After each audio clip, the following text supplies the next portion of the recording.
Hi everyone, Brypone here, back with another episode of the Weekly Purple Team. This week's episode, we're taking a look at Dark Space Security's Runas-Stealer.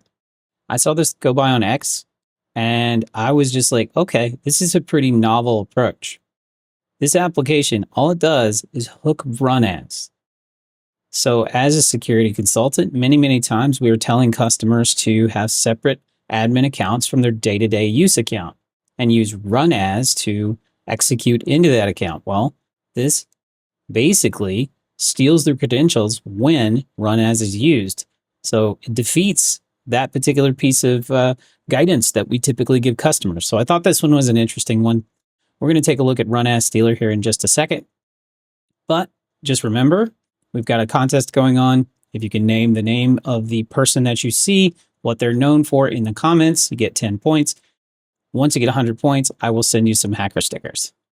All right, so let's keep going. We're going to take a look. First, we have our Win10 host 2 right here. As you can see, Defender fully on. If we take a look, virus and threat protection, we'll go to manage settings, fully on. Now this project is 5 days old, so I would kind of expect it to get by most EDRs as this video is being published, but it may not change. It may get eaten pretty quick. You might have to obfuscate.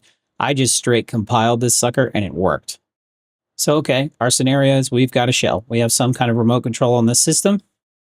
And we've got Matt Murdock over here. We have stolen his credentials. We've got into his host some way. Could be PS exec, could be fish click, who knows? But we have control, right? So what we want to do is we want to go into a world writable directory. And in this case, we'll go into C, Windows temp. You know, because all good executables run from Windows temp.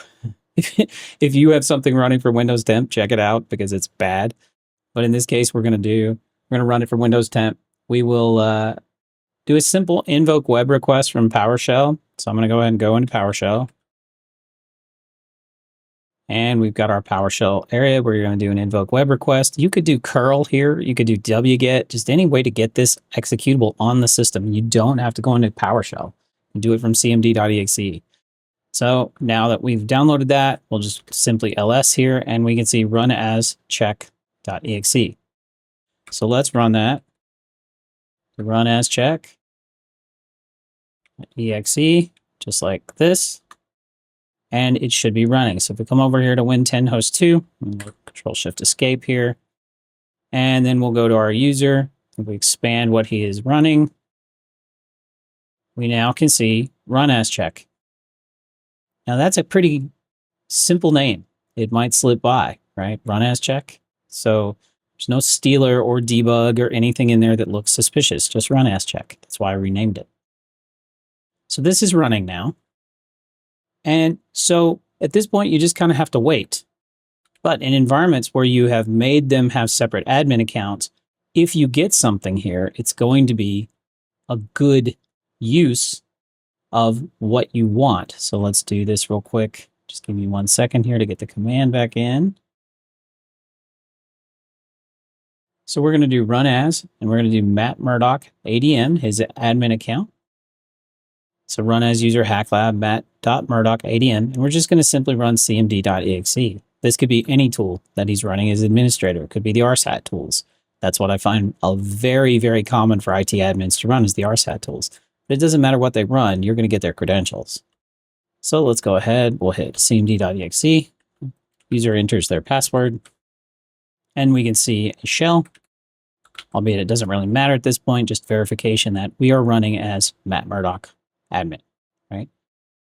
Okay, so once you know that this has been done, or you give it some time, you would be checking on your shell over here. You'd be looking for an alternate data stream on the desktop.ini file of that user.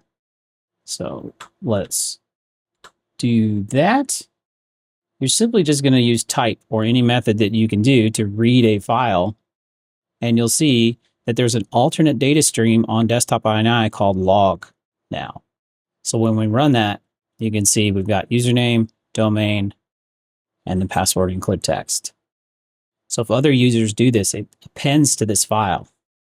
So this exists as an alternate data stream on the desktop.ini permanently as long as that process is running.